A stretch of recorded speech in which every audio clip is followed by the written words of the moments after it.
नहीं छुट्टी कैसे आई घरे बहिनी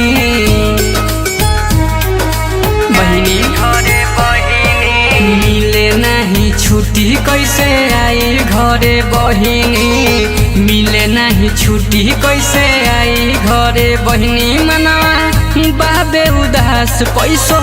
बाबे नहीं पास कैसे आई हो